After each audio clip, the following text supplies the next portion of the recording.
તો મિત્રો આપણે પહોંચી ગયા છીએ ભગુડા મોગલધામ. તમને આગળ હું બધા વિડીયો બતાવીશ, તેમજ અહીંના દર્શન કરીશું આપણે.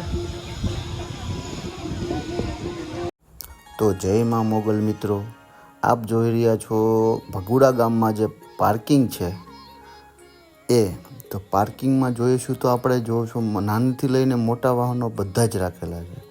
અહીંયા સુવિધા સારી છે અને પ્લસ આપણે જ્યારે માતાજીના દર્શન કરવા જતા હોઈએ તો આપણે શ્રીફળ લેવું પડે, અથવા તો માતાજીને જે પસંદ હોય તે, પણ આપણે શ્રીફળ ચડાવવાનું છે તો શ્રીફળ લઈ લઈશું.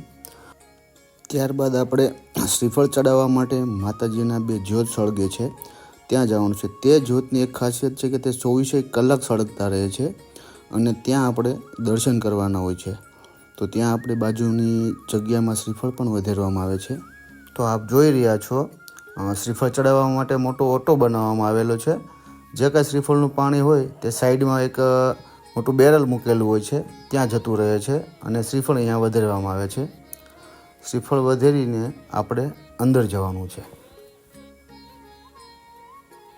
તો મિત્રો આપ જોઈ રહ્યા છો માં મોગલનો દ્વાર, એટલે કે ભગુડા ગામ એ જ મોગલધામ.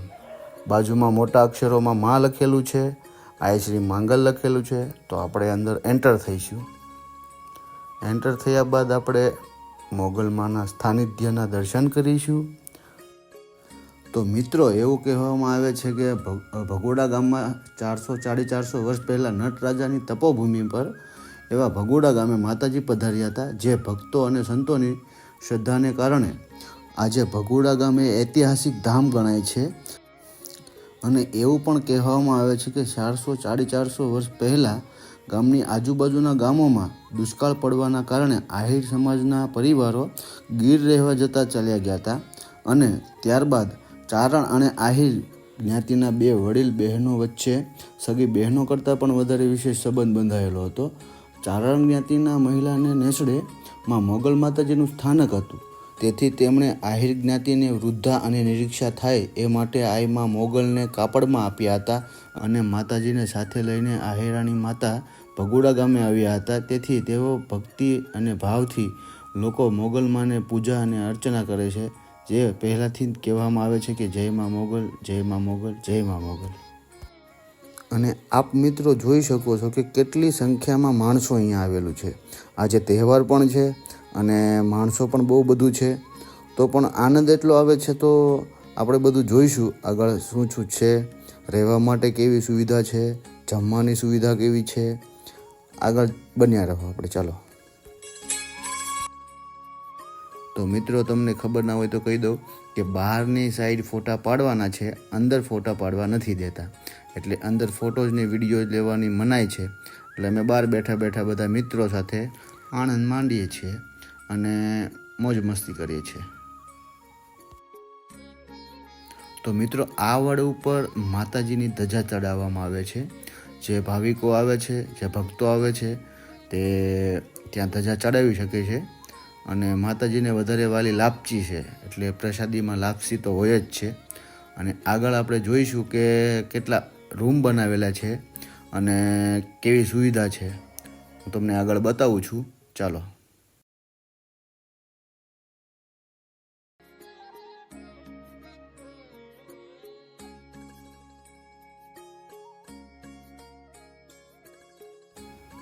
તો મિત્રો આપ જોઈ શકો છો 20 થી 25 રૂમ બનાવેલા છે અને 2 મોટા ઓરડા છે અને પ્લસ કે નાના બાળકો માટે ઘોડિયા પણ રાખવામાં આવેલા છે, જેથી કરીને નાના બાળકોને તકલીફ ના થાય. તો મિત્રો આ લાઈન છે પ્રસાદી માટેની. હા, એટલે જ્યાં ભોજનશાળા છે ત્યાં પબ્લિક વધારે છે, તો બહારની સાઈડ પણ કાઉન્ટર રાખવામાં આવેલું છે. તો આપણે જોઈશું પ્રસાદી. ચાલો. પેલી માતાજીની લાપસી તો છે જ તે.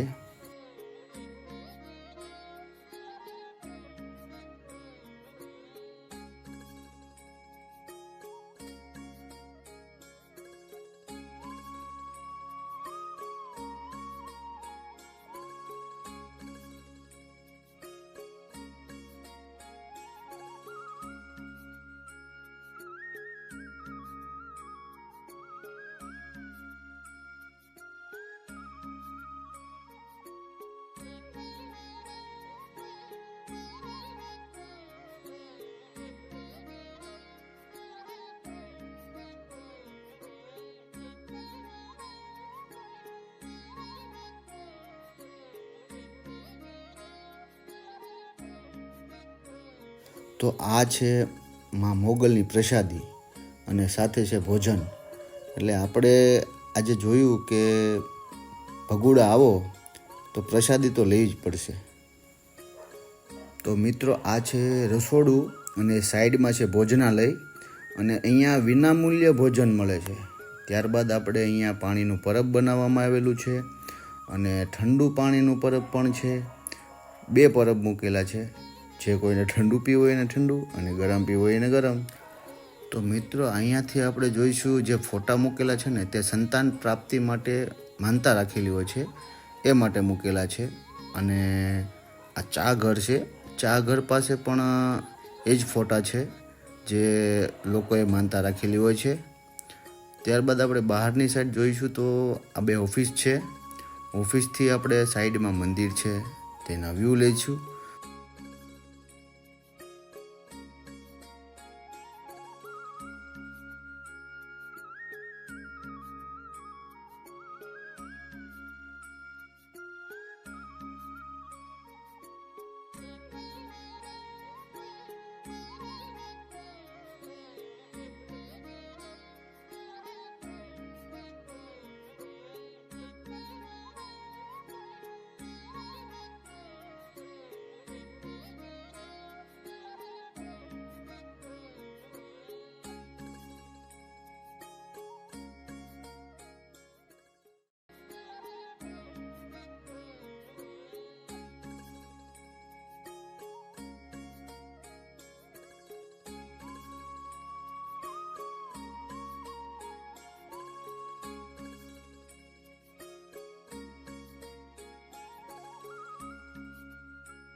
તો આ છે અમારા સગા સંબંધી છે, અમને મળી ગયા છે, સુરતથી અહીંયા આવ્યા છે.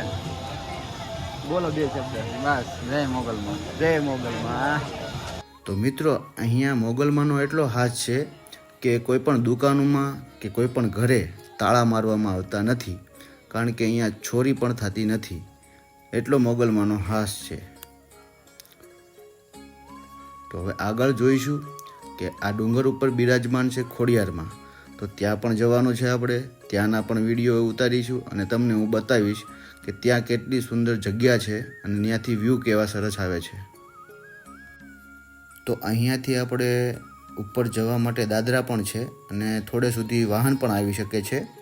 તો થોડે સુધી વાહનમાં આવવાનું, ત્યારબાદ દાદરાથી જતું રહેવાનું આપણે ઉપર. તો ચાલો મિત્રો, ઉપરથી હું તમને બતાવીશ દ્રશ્ય કેવા છે.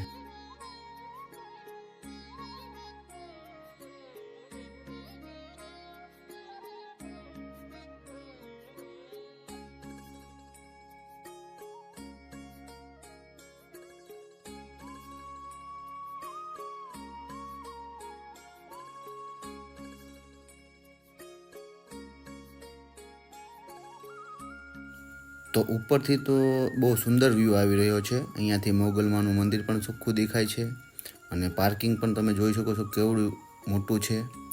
ત્યારબાદ આપણે અહીંયા બાજુમાં જોઈશું તો માતાજીની 2 મોટી મૂર્તિ મૂકેલી છે, જે એક ખોડિયાર માતાજીની છે અને એક માં મોગલની છે, જે નીચે પણ હતી, અત્યારે ઉપર લેવામાં આવી છે. અને આપણે આગળ જોઈશું શું શું છે.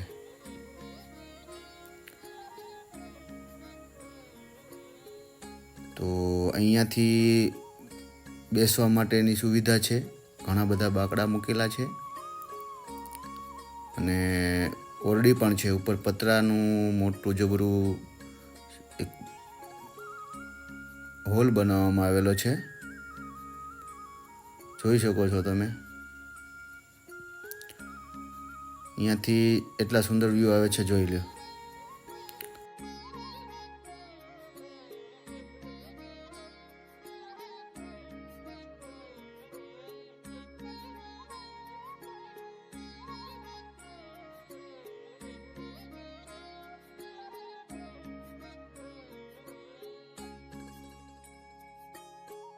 અને ઉપર પણ પાણીની સુવિધા પણ સરસ છે, જે જોઈ રહ્યા છો.